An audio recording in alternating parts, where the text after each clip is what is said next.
Welcome back to our channel NQ. Today our Python system మనం నేర్చుకోబోతున్నాం conditional statements.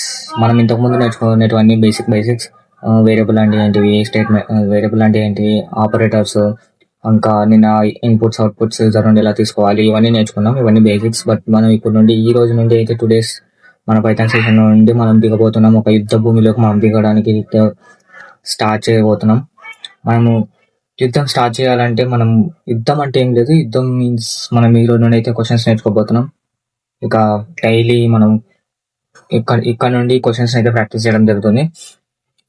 And one thing ఏంటి అంటే, మనం ఇంతవరకు బేసిక్స్ చెప్పుకున్నాం కదా, అవన్నీ బేసిక్స్ అన్నీ మీరు క్లారిటీగా మీకు అర్థమైంటే మాత్రం మీరు చాలా ఏమంటారు,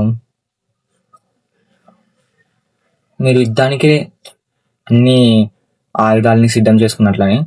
ఇక బట్ మీరులో ఎవరన్నా ఆ వీడియోస్ని చూడకుంటే ఆ వీడియోస్ని కూడా చూసినట్లయితే మీరు కూడా యుద్ధానికి ఆయుధాలని సిద్ధం చేసుకుంటారు. ఓకే, మీరైతే యుద్ధానికి ఆయుధాలని సిద్ధం చేసుకుంటే ఇక మనమైతే యుద్ధంలోకి దిగడానికి అయితే రెడీగా ఉన్నాం. ఈ రోజు నుండి మనమైతే యుద్ధం చేయబోతున్నాం. యుద్ధం అని మాటికి అంటున్నా ఆ ఫీల్ అయితే మీకు రావాలి. మీరు కూడా క్వశ్చన్స్ ఈ రోజు నుండి అయితే ప్రాక్టీస్ చేయాలి. ఈ రోజు నుండి మీరు కూడా క్వశ్చన్స్ సాల్వ్ చేయాలి, ఓన్గా సాల్వ్ చేయాలి. అండ్ నేను కూడా చాలా క్వశ్చన్స్ అయితే చెప్పడానికి ట్రై చేస్తాను. మినిమం మనమైతే ఈ రోజు నుండి క్వశ్చన్స్ మీదనే చాలా తక్కువ మనం థియరీ చెప్పుకొని ఎక్కువ క్వశ్చన్స్ని ప్రాక్టీస్ చేయడానికి అయితే మనం టైంని కేటాయిద్దాం.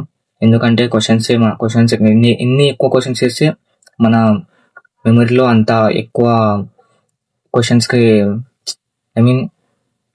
టెక్నిక్స్, చిన్ని మూవ్స్ అండ్ టెక్నిక్స్ మనకైతే తెలుస్తాయి అన్నమాట. అందుకని మనము డైలీ క్వశ్చన్స్ని ప్రాక్టీస్ చేసినట్లయితే చిన్న టెక్నిక్స్ మనకి లాజిక్స్ అర్థమవుతాయి. ఏం అర్థం కాకపోయినా ఏమర్థమైనా లాజిక్స్ బాగా అర్థమైనాయి అనుకోండి, మీకు దీనికి ఇట్లా చేయాలి, క్వశ్చన్కి ఇట్లా చేస్తే ఇంకొంచెం తగ్గించి రాయొచ్చు. మనం కోడ్ ఎప్పుడైనా సరే చూడండి, ఎంత పెద్దగా రాసినాం అనేది ఉండదు. మనం ఎంత చిన్న రాసినా అది క్లారిటీగా అర్థమైనట్లుగా రాయేస్తే చిన్నగానే రాయాలి. ఎప్పుడైనా సరే క్లారిటీగా అర్థం కావాలి, చిన్నగా రాయాలి. కోడ్ అయితే మనం పెద్దగా రాసి అది అర్థం కాకుండా ఉంది ఎగ్జిక్యూట్ అవుతుందంటే కాదు, కుదరదు. మనం చిన్ని కోడ్ని మనకు అర్థమయ్యేటట్టు కాదు, పక్కనోనికి అర్థమయ్యేటట్టుగా రాయాలి. ఎందుకంటే మనం అర్థం చేసుకుంటాం మనం రాసిన కోడ్ని, పక్కనోనికి కూడా అర్థం కావాలి. కాబట్టి మనకు అర్థమయ్యే భాషలో కాకుండా మన పక్కన వాళ్ళకి అర్థమయ్యే భాషలో ఎంత చిన్నగా అయితే కోడ్ రాసినామో, ఎక్కువ కోడ్ రాసినాం అనుకోండి, అది వాడు అంతా చదివే లోపల వానికి విసుగొచ్చేస్తుంది. సో చిన్న కోడ్ని ఎంత బాగా అయితే మనం వాళ్ళకి ఎక్స్ప్లెయిన్ చేసినాం అనేది ఇంపార్టెంట్. సో మీరు ఎప్పుడైనా సరే ఎక్కువ ఎక్సెస్ పార్ట్ని అయితే కట్ చేయడానికనే మీరైతే ప్రిఫరెన్స్ ఇవ్వండి. మీరు తక్కువ కోడ్ రాయండి, బట్ దాంట్లో అన్ని విషయాల్ని అమర్చడానికి ట్రై చేయండి. ఇప్పుడు ఈ పెన్ బాక్స్ ఉంది, ఇందులో జస్ట్ ఈ బాక్స్ చిన్నదే, ఈ చిన్న బాక్స్. బట్ దీంట్లో ఇన్ని పెన్స్ అయితే ఇన్ని పెన్సిల్ ఇవన్నీ కూడా సరిపోయినాయి. ఇలాగా దీంట్లో ఇప్పుడు ఇవన్నీ బయట పెట్టేసినాం అనుకోండి, ఇట్లా చూడనికే దండి కానొస్తాయి, కానీ మనకి గందరగోళంగా చిందరవిందరగా ఉంటాయి. బట్ ఈ బాక్స్ లో అయితే ఈ పెన్స్ అన్ని పెట్టినాం అనుకోండి, ఇది చిన్నగా ఉంటది, స్పేస్ కూడా చాలా చిన్నది. ఈ స్పేస్ చిన్నదే ఆక్రమించుకుంటుంది. ఇక్కడ పెట్టేసాం అనుకోండి, ఇట్లా చిన్న స్పేస్ ని మాత్రమే ఆక్రమించుకుంటుంది. బట్ దీంట్లో ఉన్న థింగ్స్ దండి ఉంటాయి. దీంట్లో థింగ్స్ ఇవే కండిషనల్ ఆపరేటర్స్ కావచ్చు, ఇవన్నీ అన్ని రాసినటువంటి మనం దీంట్లో రాసినాం. బట్ ఇవన్నీ చిన్న థింగ్స్ అన్ని దీంట్లో క్లియర్ గా మనం అయితే అమర్చేసినాం. సో ఇది తీసుకోవడం స్పేస్ తక్కువ తీసుకుంది, కానీ అందంగా ఉంది. అదే మీరు ఇట్లా వాడేసినారు అనుకోండి, జస్ట్ ఇట్లా స్పేస్ ఎక్కువ తీసుకుంటుంది, అందంగా కూడా ఉండదు. అట్లాగా మనము ఎప్పుడైనా సరే ఒక దాంట్లో పెట్టేసి స్పేస్ తక్కువ తీసుకునేటట్టుగా చూసుకొని అందంగా ఉండేటట్టుగా చూడాలి. ఇది అనమాట. ఇట్లా ఎగ్జాంపుల్ అవి జస్ట్ అక్కడ. సో అట్లాగా మీరు ఎప్పుడైనా సరే కోడ్ చిన్నగా రాయండి, బట్ దాంట్లో అన్ని థింగ్స్ కవర్ అవ్వాలి అలాగా. అండ్ వీడియో లెంత్ కూడా పెరిగిపోతుంది. సో ఓకే, మనం వీడియో టాపిక్లో ముందు రోజు చెప్పుకుంటున్నట్టుగా ప్లీజ్ ఒక సబ్స్క్రైబ్ అండ్ ఒక లైక్, ఒక షేర్. మీలో ఎవరికైనా ఈ వీడియో యూజ్ అవుతుందంటే వాళ్ళకి ఈ వీడియోని అయితే షేర్ చేయండి, ఎంతో కొంత వాళ్ళకు కూడా ఉపయోగపడుతుంది. సో నేనైతే అంత కంటెంట్ అయితే క్లారిటీగా మీకు అర్థమయ్యేటట్టుగా చెప్తాను అనుకుంటున్నాను. ఏ విషయమైనా మీకు అర్థం కావాలంటే ప్లీజ్ కామెంట్ చేయండి, నేను దాన్ని మార్చుకోవడానికి ట్రై చేస్తాను. అండ్ ఐ హోప్ నేనైతే మొత్తం కంటెంట్ని చెప్తున్నాను అనుకుంటున్నాను క్లారిటీగా మన భాషలో, మన మొబైల్లో, మీ మొబైల్లో మీరు ఎలా పైథాన్ నేర్చుకోవాలి అనుకుంటున్నట్లయితే మన ఛానల్ అయితే సబ్స్క్రైబ్ చేసుకొని బెల్ ఐకాన్ పక్కన ఉన్న బెల్ ఐకాన్ అయితే క్లిక్ చేసి పెట్టుకోండి. అండ్ ఓకే, ఇప్పటికే చాలా ఎక్కువ అయిపోయింది, నేను ఎక్కువ మాట్లాడేశాను. ఈరోజు మనం నేర్చుకోబోతున్న టాపిక్ వచ్చేసి కండిషన్ ఆపరేటర్స్. కండిషన్ ఆపరేటర్స్లో 3 టైప్స్ ఆఫ్ కండిషన్ ఆపరేటర్స్ ఉంటాయి. అండ్ అవి చూసినట్లయితే మీకు ఇంకా బాగా అర్థమవుతుంది. ఓకే, మనమైతే ఇక వీడియోలోకి వెళ్ళిపోదాం. సో ఎస్ గైస్, మనమైతే టాపిక్లో చూసినాం కండిషనల్ స్టేట్మెంట్స్. టుడే మన టాపిక్ వచ్చేసి కండిషనల్ స్టేట్మెంట్స్ అనమాట. మెల్లిగా వెళ్దాం. మనమైతే నేను చెప్పిన ఎక్కువ ప్రాబ్లమ్స్ చెప్పుకొని తక్కువ థియరీ చెప్పుకుందాం. ఇప్పుడు మనం థియరీ విషయానికి వచ్చినట్లయితే conditional statements are use to make a decision in a program based on conditions అనమాట. అంటే ఏం లేదు, మన పాస్ చేస్తున్న ఈ కండిషన్ అయినా సరే కండిషనల్ స్టేట్మెంట్స్లో ఉంటుందన్నమాట. And one thing, based on condition అనమాట. ఆ ప్రోగ్రామ్ మొత్తం కండిషన్ మీద డిపెండ్ అయ్యి దాని మీదనే, ఆ కండిషన్ మీదనే ఆ ప్రోగ్రామ్ రన్ అవ్వడం జరుగుతుంది. ఇంకే దాని మీద కూడా రన్ కాదు. ఆ కండిషన్ ట్రూ అయితే ఒక రకంగా, ఫాల్స్ అయితే ఒక రకంగా అనమాట. అలాగా ఆ కండిషనే మొత్తాన్ని హ్యాండిల్ చేస్తుంది ఆ ప్రోగ్రామ్ కండిషన్ మీద డిపెండ్ అయి ఉంటుంది. అంతే, అంతకుమించి ఏం లేదు. ది ఎక్స్క్యూజ్ ఇదైతే థియరీ అనమాట. దానికి ఇది యాక్చువల్ చెప్పాలంటే లెసన్స్లో కూడా ఉంటుంది. They execute different blocks of code depending on whether the condition is true or false. అదే నేను చెప్పినది, కండిషన్ ట్రూ ఆర్ ఫాల్స్ దాని మీదనే డిపెండ్ అయి ఉంటుంది అనమాట. Execute some blocks of codes అనమాట. అది ఒకటిసారి బ్లాక్స్ ఆఫ్ కోడ్స్ అయితే ఎక్సిక్యూట్ చేయడం జరుగుతుంది, depend on whether the condition is true or false అనమాట. ఓకే, మనమైతే how many types of conditional statements అయితే ఇప్పుడు చూద్దాం. మనం చూసుకున్నట్లయితే types of conditional statements, 3 types of condition statements ఉంటాయన్నమాట పైథాన్లో. దీంట్లో ఫస్ట్ వన్ అయితే ఇఫ్, సెకండ్ వన్ అయితే ఇఫ్ ఎల్స్ అనమాట. ఇఫ్ ఎల్స్ రెండు కలిసినాయి కదా అని రెండు కలిసాయి మనం. ఇఫ్ ఒకటి, ఎల్స్ ఒకటి. ఇఫ్ ఎల్స్ అంతే. మూడో కండిషన్ వచ్చేసి ఇఫ్ ఎల్స్. ఈ మూడు మనం యూస్ చేస్తాం. ఈ మూడోది మనం if first condition, second condition else, third condition elif. First condition ఎందుకు యూజ్ చేస్తామంటే మనం చేసే పని సక్సెస్ అయితే ఫస్ట్ కండిషన్, ఫెయిల్ అయితే సెకండ్ కండిషన్. అండ్ మనం అనుకుంటాం ఈ రెండు కాకుండా ఇంకోటి అయితే ఇంకొకటి అని, దానికి ఎలిఫ్ అనేది యూజ్ చేస్తాం మనం. మీకు ఇంకా అర్థమయ్యేటట్టు చెప్పాలంటే, ఇప్పుడు మీకు ఒక గర్ల్ ఫ్రెండ్ ఉంది, మీరు వన్ సైడ్ లవర్, మీరు వెళ్ళి ఆమెకి ప్రపోజ్ చేయాలి ఒక రోజు అనేసి అనుకున్నారు. ఇఫ్ అనే కండిషన్లో మీరు వెళ్ళి ప్రపోజ్ చేస్తారనమాట. మీరు వెళ్ళి ప్రపోజ్ చేస్తే ఆమె రిప్లై వస్తుంది. ఏమని వస్తుంది? రిప్లై కోసం మీరు వెయిట్ చేస్తుంటారు. రిప్లై ఏమని వస్తుంది అంటే ఓకే, నాకు కూడా ఇష్టమే, లవ్ యూ టూ, సంథింగ్ ఇట్లా వస్తుంది. దాన్ని ఇఫ్. మీరు దానికి హ్యాపీ అయినారు, దానికి ఇఫ్. లేదు, మీరు వెళ్ళి ప్రపోజ్ చేసినారు, రిప్లై నో, రిజెక్టెడ్ వచ్చింది, సో మీరు హర్ట్ అయినారు, దానికి ఎల్స్. మీకు రెండు తెలుసు, ఇఫ్ తెలుసు, ఎల్స్ తెలుసు. అంటే నేను ఈ స్టేట్మెంట్ పాస్ అయినప్పుడు నేను హ్యాపీగా ఉంటా, ఈ స్టేట్మెంట్ పాస్ అయినప్పుడు నేను సాడ్గా ఉంటా, ఇట్లా అనమాట. అండ్ మూడో కండిషన్ వచ్చేసి ఆమె అది చెప్పలే, ఇది చెప్పలే, నాకు కొంచెం టైం కావాలని చెప్పేసింది. అంటే నాకు ఆలోచించుకోవడానికి టైం కావాలా అని చెప్పేసింది. అది దాన్ని ఎలిఫ్ అంటారు. అంటే అది కాదు, ఇది కాదు అనమాట. మీరు ఇంకో ఏదో ఒక మూడ్లో ఉండిపోతారు, అలా ఉండడాన్ని ఎలిఫ్ అంటారు.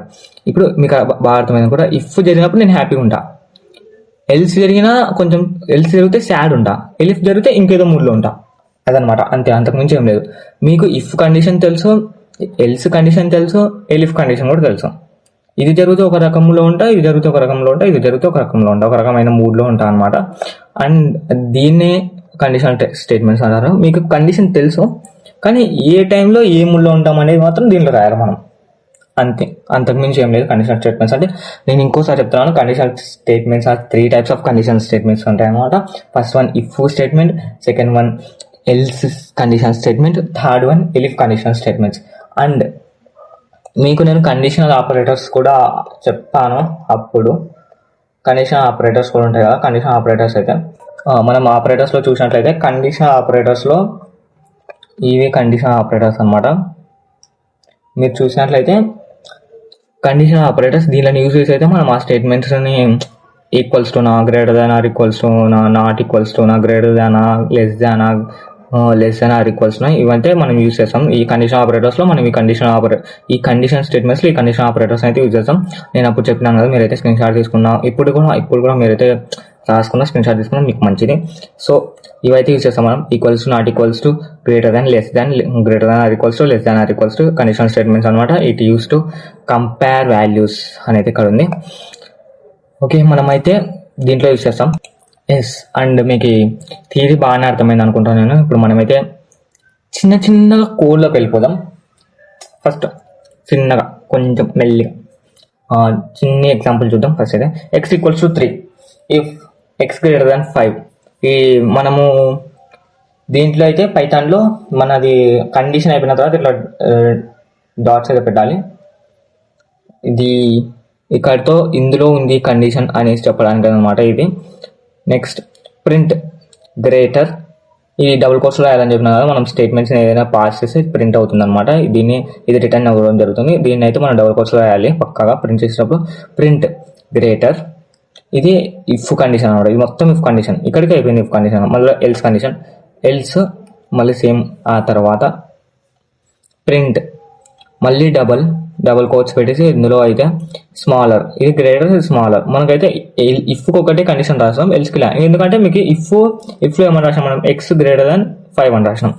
ఒకవేళ ఇది ఫాల్స్ అయితే, అంటే ఇప్పుడు ఎక్స్ లెస్ దాన్ 5 అయింటే, ఇప్పుడైతే ఎక్స్ లెస్ దాన్ 5 అయింది, ఎక్స్ లెస్ దాన్ 5 అయింటే కనుక ఇంకా నెక్స్ట్ ఇఫ్ కండిషన్ ఫాల్స్ అయిందంటే ఇంకా ఎల్స్ కండిషనే కదా. ఎల్స్ కండిషన్ ఏమై ఉంటుంది, ఎక్స్ లెస్ దాన్ 5 అయి ఉంటుంది.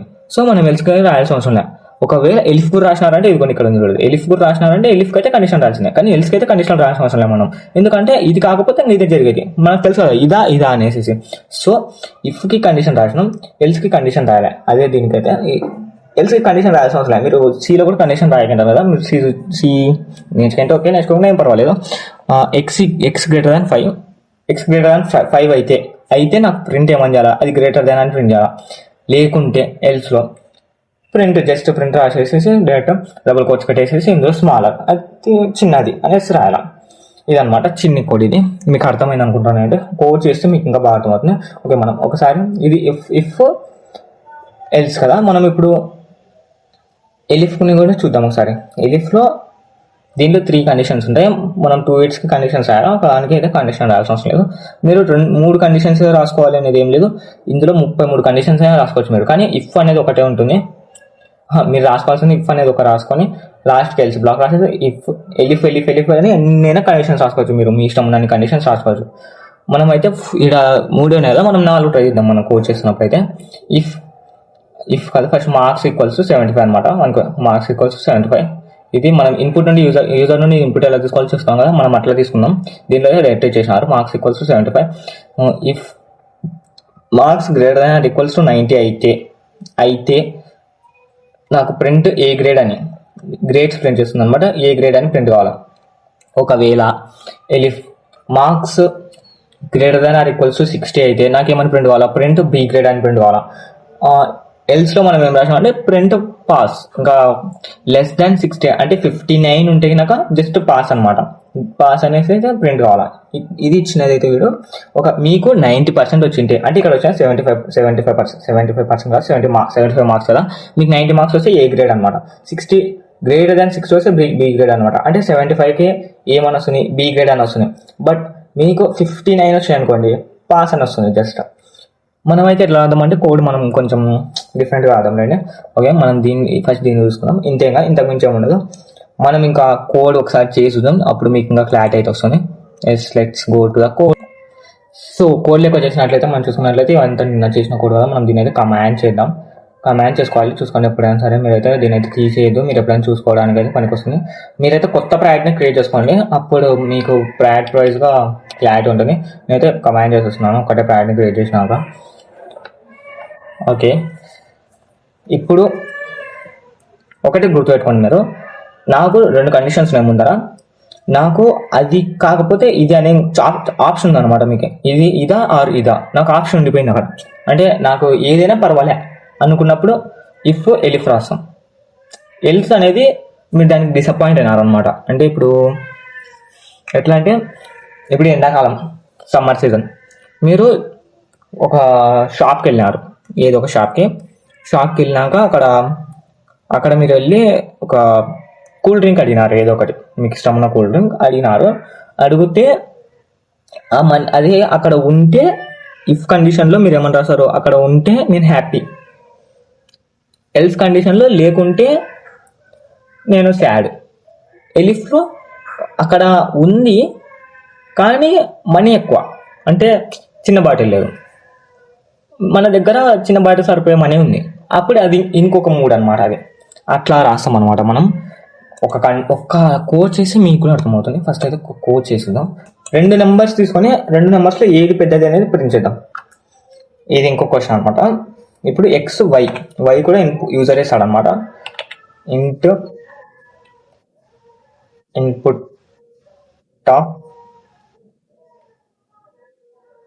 ఎంటర్ ద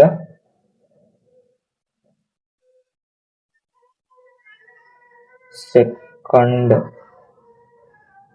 నంబర్ అనమాట. ఇది సెకండ్ నెంబర్ అయితే మనం తీసుకుందాం.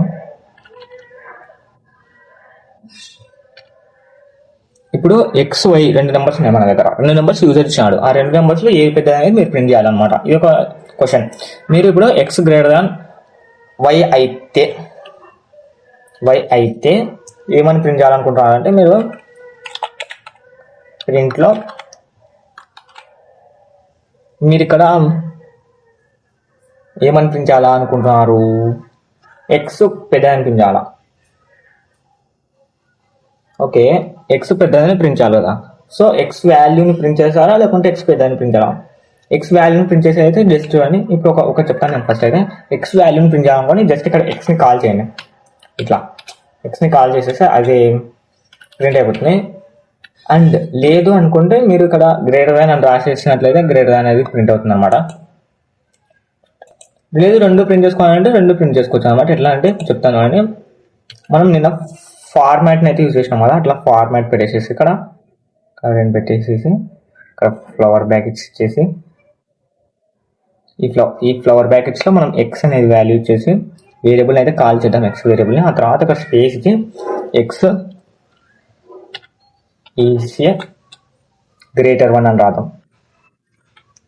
గ్రేటర్ 1 ఇట్లా మనం ఎంత అందంగా రాసుకున్నాం అనేది మన చేతిలో ఉంటుంది. అక్కడ ఏముండదు అనమాట. మన ఇష్టం ఉన్నట్లు మనం రాసుకోవచ్చు. ఎల్స్లో బ్లాక్లో ఏం రాయాల్సిన అవసరం లేదు. ఇంకా వై గ్రేటర్ దాన్ కదా. ఇప్పుడు మనం ఒక కండిషన్ రాసినాం, ఎక్స్ గ్రేటర్ దాన్ వై. ఆ కండిషన్ ఫాల్స్ అయితే అప్పుడు ఏమవుతుంది, వై గ్రేటర్ దాన్ ఎక్స్. అంతే, అంతకుమించి ఏముండదు. సో మనం ఇక్కడ ఏమని రాస్తామంటే print of same format f. ఇక్కడైతే ఈ ఫ్లవర్ బ్రాకెట్స్లో వై వాల్యూని అయితే ఇచ్చేసి మనం ఇక్కడ స్పేస్ ఇచ్చి ఈసీ గ్రేటర్ 1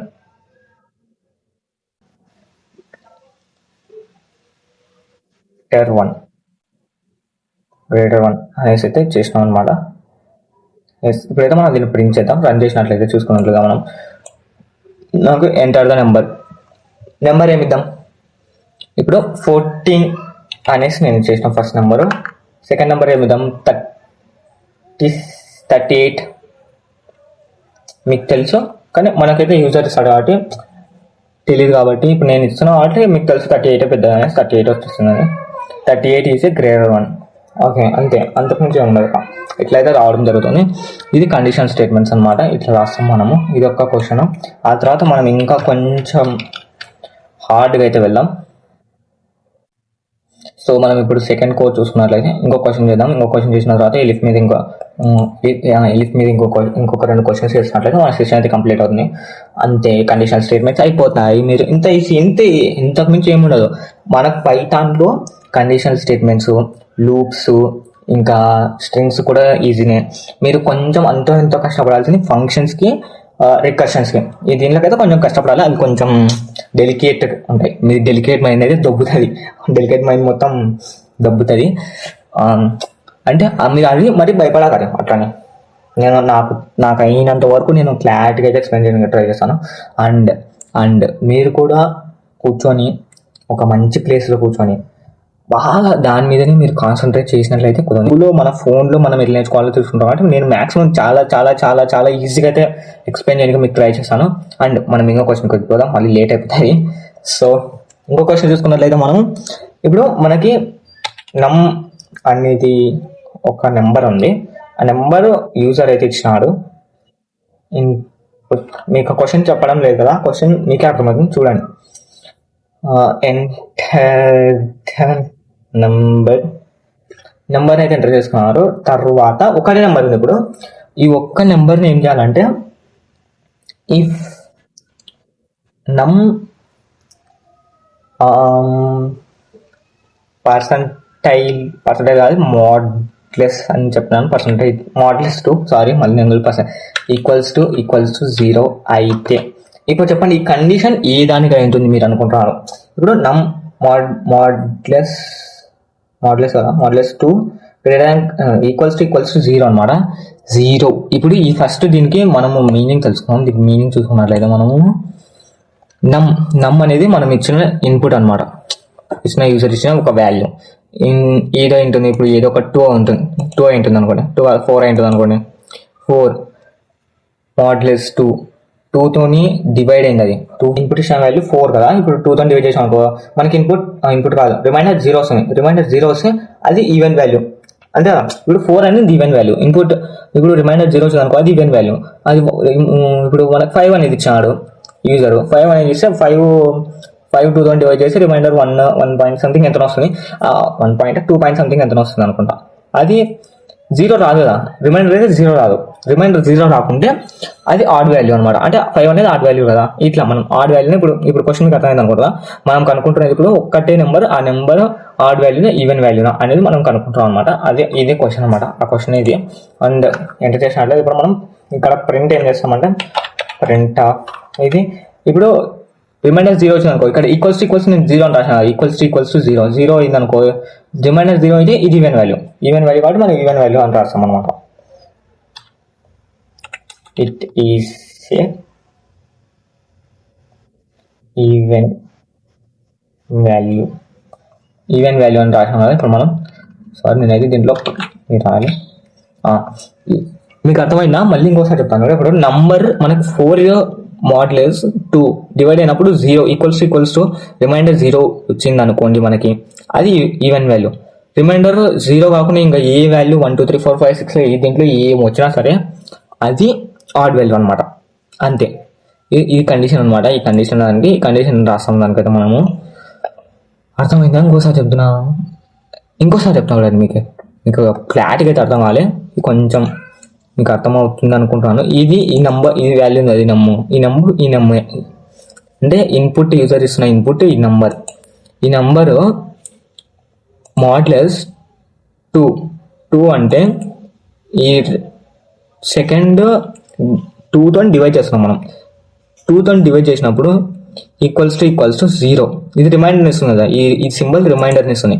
ఈ రిమైండర్ ఈక్వల్స్ టు 0 అయింది అనుకోండి, రిమైండర్ అది ఈవెన్ వాల్యూ.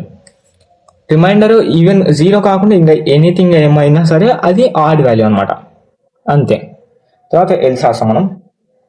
ఎల్స్లో మనకు తెలుసా ఒక దానికి కండిషన్ రాస్తాం, సెకండ్ దానికి అయితే అది కాకపోతే ఇది అన్నప్పుడు మనం ఇక్కడ it is a odd value. నేను మాటికి ఇక్కడ దీంట్లో డబల్ కోట్స్ రాయకుండా రాస్తున్నా. ఇట్లయితే మనకి బూతులు తెచ్చేసుకోవాలి ఉంటాయి మనం. ఓకే. ఆ తర్వాత నేను దీన్ని రన్ చేసినాను. రన్లో మనకైతే ఒక వాల్యూ ఇస్తుంది. మనం చిన్న నెంబర్ ఇద్దాం, పెద్ద నెంబర్ ఇద్దామా? ఎప్పుడు చిన్న నెంబర్ పెద్ద నెంబర్ ఇద్దాం సార్. అది అంతే మరి, అంత పెద్ద నెంబర్ ఇంత నెంబర్ ఇద్దాం. ఇది తీసి ఈవెన్ వాల్యూ, ఇది ఈవెన్ వాల్యూ అనమాట. పెద్ద నెంబర్ ఇచ్చడం కదా, అది ఏమో చేసిన కదా, స్పేస్ క్రియేట్ అయిపోయింది ఇక్కడ. ఎస్, బోర్డ్ అయితే మనం చిన్న నెంబర్ ఇద్దాం, 6 ఇద్దాం. 6 it is a even value. మనం ఇంకోసారి ఎంటర్ చేసి ఇప్పుడు ఆడ్ నెంబర్ ఇద్దాం, 5 it is a odd value. అంతే. ఇట్లాగైతే మనం అయితే చెక్ చేయడం జరిగింది. ఇవి కండిషన్ స్టేట్మెంట్స్. మనం ఇప్పుడు ఎలిఫ్లో ఒక 2 ప్రాబ్లమ్స్ చెప్పుకున్నాం. ఎలిఫ్ విషయానికి వచ్చినట్లయితే మనము అక్కడ చూసుకున్నాం కదా, మనం ఒకటి ఒక కోడ్, ఎగ్జాంపుల్ కోడ్. అదే కోడ్ని చేద్దాం, బట్ మనం అక్కడ 3 కండిషన్స్ ఉన్నాయి కదా, మనం 4 to 5 కండిషన్ పెట్టేసి చేద్దాం. అండ్ అండ్ ఇంకొకటి మనం ఇన్పుట్ అనేది మార్క్స్ అనేది మీ మార్క్స్ ఎంటర్ చేసుకోవడానికి మన మార్క్స్, మీ మార్క్స్ ఆర్ నా మార్క్స్, ఎవరి మార్క్స్ అయినా సరే ఇన్పుట్ నుండి, యూజర్ నుండి అయితే ఇన్పుట్ తీసుకున్నాం మనం.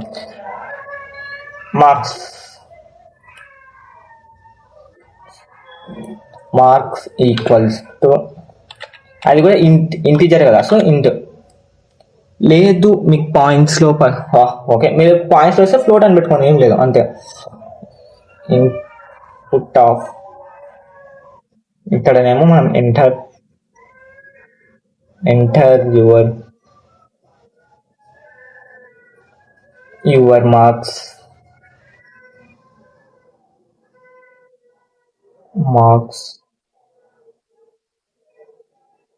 అయితే మనం అయితే ఎంటర్ చేసినాం. అండ్ ఇన్పుట్ తీసుకున్న తర్వాత మనం కండిషన్, ఇఫ్ మన మార్క్స్ గ్రేటర్ దాన్ 90 అయితే, మార్క్స్ గ్రేటర్ దాన్ 90 మార్క్స్, 100 అనుకోండి, 90 మార్క్స్ అయితే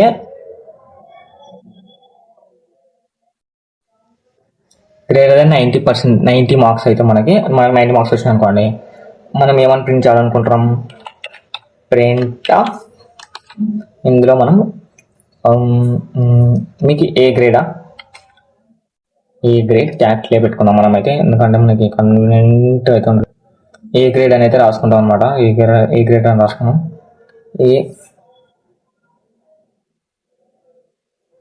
ఏ గ్రేడ్, మీకైతే ఏ గ్రేడ్ అనమాట.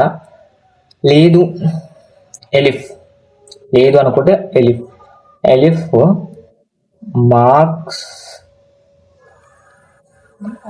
90% వచ్చినా కూడా మనకి ఏ గ్రేడ్ కదా, సో ఈక్వల్స్ టు కూడా పెట్టాలన్నమాట మనం, గ్రేటర్ దాన్ ఆర్ ఈక్వల్స్ అనమాట. చెప్పుకొని బాగుంటుంది అంటే గ్రేటర్ దాన్, మీరు ఈక్వల్స్ గ్రేటర్ దాన్ కూడా పెట్టవచ్చు, కానీ మనము ఏడ పలుకుతాం, greater than or equals to అనే పలుకుతాం, కాబట్టి నేనైతే ఈక్వల్స్ యూజర్ అయితే పెట్టినా. ఓకే, మీకైతే greater than or equals to, ఇంతకీ వచ్చినాయి మీకు మార్క్స్ అయితే, బి గ్రేడ్ రావాలంటే మీకు 90 కదా, ఒక 75 అనుకోండి, 75 మార్క్స్ కంటే ఎక్కువ, 75 లేకుండా వస్తే మీకు బి గ్రేడ్ అనమాట. ప్రింట్ ఆఫ్ బి గ్రేడ్ అనమాట. అండ్ ఇంకొక ఎలిఫ్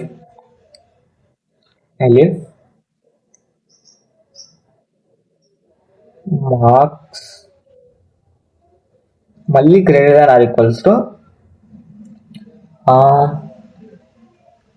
సి గ్రేడ్, డి గ్రేడ్ కూడా ఉంటుంది కదా, సి గ్రేడ్ వచ్చేసేసి greater than or equals to marks అయితే మీకు 50% వచ్చినాయి అనుకోండి, 50% వచ్చేస్తే ప్రింట్ ఆఫ్ మీకు సి గ్రేడ్ అనమాట.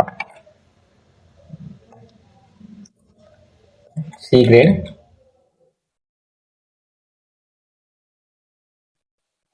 ఇంకొక ఎలిఫ్ రాద్దాం మనం, ఎన్నైనా రాసుకోవచ్చు ఇట్లా మనం, ఎలిఫ్ రాసినట్లయితే ఇంకొక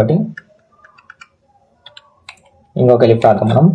ఎలిఫ్లో marks greater than or equals to 35 marks వస్తే పాస్, 35 మార్క్స్ వస్తే అట్లయితే మనం ప్రింట్ పాస్ అనమాట. మనకైతే పాస్ అని అయితే వస్తుంది. ఇంకా ఇప్పుడు ఎల్స్ కండిషన్ కదా, మనం ఎల్స్ కండిషన్ చూసుకున్నట్లయితే, ఎల్స్ కండిషన్కి మనం అయితే కండిషన్ రాయాల్సిన అవసరం లేదు. సో డెట్ ప్రింట్ ఇందులో అయితే ఇక 35 కంటే తక్కువ వచ్చిన అంటే ఇంకా ఫెయిల్ కదా, ఫెయిల్, నాట్ క్వాలిఫైడ్ సంథింగ్ అట్లా ఫెయిల్ అనమాట, వాళ్ళకి ఫెయిల్ అయిపోయినారు. మనం అందంగా మనకి ఇష్టం ఉన్నట్లు రాసుకోవచ్చు అనమాట. అట్లా ఫెయిల్ అనేసి అయితే రాస్తామన్నమాట. ఫెయిల్ అనమాట. ఇంకా 35 కంటే తక్కువ వచ్చినట్లయితే ఫెయిల్ అనమాట. ఇప్పుడు మనం అయితే ఈ కోడ్ అయితే రన్ చేద్దాం. రన్ చేసినట్లయితే మనం చూసుకున్నట్లయితే ఎంటర్ యువర్ మార్క్స్ అయితే అడిగింది అనమాట. మన ఇంటర్ప్రిటర్, పైథాన్ ఇంటర్ప్రిటర్ యూజ్ చేస్తుంది కదా మన మిషన్, ఎవ్రీథింగ్ ఎవరైనా కానీ. మార్క్స్ అడిగినారు. ఇప్పుడు మీరు మీకు వచ్చిన మార్క్స్ వేయండి. ఇప్పుడు 75% వచ్చినాయి అనుకోండి, 75 మార్క్స్ అనమాట, పర్సెంట్ కాదు, 75 మార్క్స్ వచ్చినాయి, ఎంటర్ చేసినాం మనం బి గ్రేడ్. మనం ఇది ఒక్కటేనా అంటే చూద్దాం, ఇంకొక చూద్దాం. ఇప్పుడు 34 వచ్చాయి అనుకోండి, మీకు 34 వస్తే ఫెయిల్. ఇప్పుడు ఇంకోటి చూద్దాం, 35 జస్ట్ బార్డర్లో పాస్. ఇట్లా అనమాట. ఇట్లా మనం అయితే ఎలిఫ్ కండిషన్ అయితే రాస్తాం. ఎలిఫ్లో మనం ఎన్ని ఎలిఫ్లను రాసుకోవచ్చు, ఒక ఇఫ్ ఒక ఎల్స్ అయితే రాస్తాం అనమాట. ఎన్ని ఎలిఫ్లను రాసుకోవచ్చు మన ఇష్టం. మన ఎలిఫ్లు మనం ఎన్ని కండిషన్స్ అయితే రాస్తాం అనుకుంటున్నామో అన్ని కండిషన్ ఎన్ని ఎలిఫ్లు అయితే రాసుకోవచ్చు. ఇంతే గైస్, టుడే అవర్ సెషన్ అయితే ఓవర్ అయిపోయింది. మీరైతే ఈరోజు కండిషనల్ స్టేట్మెంట్స్ అయితే నేర్చుకున్నారు. మీరైతే వెళ్ళి ఆన్లైన్ జేడీపీకి క్రోమ్లోకి వెళ్ళి, మీ మొబైల్లో మీరు క్రోమ్లోకి వెళ్ళి ఆర్ గూగుల్లోకి వెళ్ళి ఆన్లైన్ జేడీపీ కంపైలర్ అని కొట్టేసి మీకైతే ఫస్ట్ వెబ్సైట్ వస్తుంది అనమాట. అది ఓపెన్ చేసి ఆ తర్వాత మీరు సైన్అప్ చేసుకోండి. సైన్అప్ చేసే వీడియో కూడా ఒకవేళ నేను ఇంకొకసారి చెప్తాను లేదా సరే ఎవ్రీథింగ్ ఇంకోసారి చెప్తాను. నేనైతే చెప్పడం జరుగుతుంది. మీరు వెళ్ళి సైన్అప్ చేసుకున్న తర్వాత ఇక్కడ లాంగ్వేజెస్ అని ఉంది కదా కనబడుతున్నాం, ఇక్కడ లాంగ్వేజెస్ అని కనబడుతున్నారు. ఇక్కడ లాంగ్వేజ్లో అయితే ఇక్కడ వచ్చేసి మీరు Python 3 అనేసి Python అయితే సెలెక్ట్ చేసుకొని ఆ తర్వాత మీరైతే ఇందులో మీకు ఇష్టమున్న మీరు ఇప్పుడు చూసిన ఈ కోర్స్ అన్నిట్లని ఒకసారి ట్రై చేయండి. అండ్ నేనైతే మీకు ప్రాక్టీస్ ప్రాబ్లమ్స్ కదా, రేపటి నుండి అయితే మన దాంట్లో ప్రాక్టీస్ ప్రాబ్లమ్స్ కూడా ఇవ్వడం జరుగుతుంది. అండ్ డిస్క్రిప్షన్లో PDF కూడా పెడతాను. ప్రాక్టీస్ ప్రాబ్లమ్స్ కూడా మీరు ప్రాక్టీస్ చేయండి. అండ్ విత్ ఆన్సర్స్ పెడతాను. మీకైతే ఎటువంటి ప్రాబ్లం రాకుండా, బట్ మీరైతే ట్రై చేయండి, చూడకుండా ట్రై చేయండి. ఒకవేళ రాలేదు అంటే నో ప్రాబ్లం, ఒకసారి చూసి మళ్ళీ ట్రై చేయండి, మళ్ళీ చేయండి, మళ్ళీ చేస్తుంటే ఏదో ఒకసారి అయితే పక్కా మీరైతే దాన్ని అయితే సక్సెస్ చేయగలుగుతారు. ఇప్పుడు నేను అండ్ ఇంతవరకు చూసి కూడా మీరు లైక్ చేయలేదు ఇంకా, ప్లీజ్ ఒక లైక్ చేసుకోండి. మర్చిపోకుండా అయితే లైక్ చేసేసి ఈ వీడియోకి సబ్స్క్రైబ్ చేసుకోండి. మీ సర్కిల్లో పైథాన్ మొబైల్లో, ఇంకోసారి చెప్తున్నాను, మళ్ళీ నేను ఎందుకు చెప్తున్నా అంటే మొబైల్లో ప్రతి ఒక్కరి దగ్గర పీసీస్, కంప్యూటర్స్, ల్యాప్టాప్స్ ఎవ్రీథింగ్ ఎటువంటివి అవైలబుల్ లేకపోవచ్చు. సో మొబైల్లో అయితే నేర్చుకోవాలనుకున్న వాళ్ళకైతే మీరు ఈ వీడియోని అయితే వాళ్ళకి షేర్ చేసినట్లయితే వాళ్ళకి ఎంతో మీరు కొంత న్యాయం అనమాట, అంటే న్యాయం కాదు, హెల్ప్ చేసిన వాళ్ళు అవుతారు. సో అంతే, మీ దగ్గర నుండి నేను కోరుకునేది ఇంతే, ఒక లైక్, ఒక సబ్స్క్రైబ్, ఒక షేర్, అండ్ పక్కన ఉన్న బెల్ ఐకాన్ అయితే క్లిక్ చేసి పెట్టుకోండి. నేను ఎప్పుడు వీడియోస్ పెట్టినా సరే మీకైతే రావడం జరుగుతుంది. అండ్ రేపు కొత్త విషయంతో రేపు కలుద్దాం. Until then take care, bye, love you guys.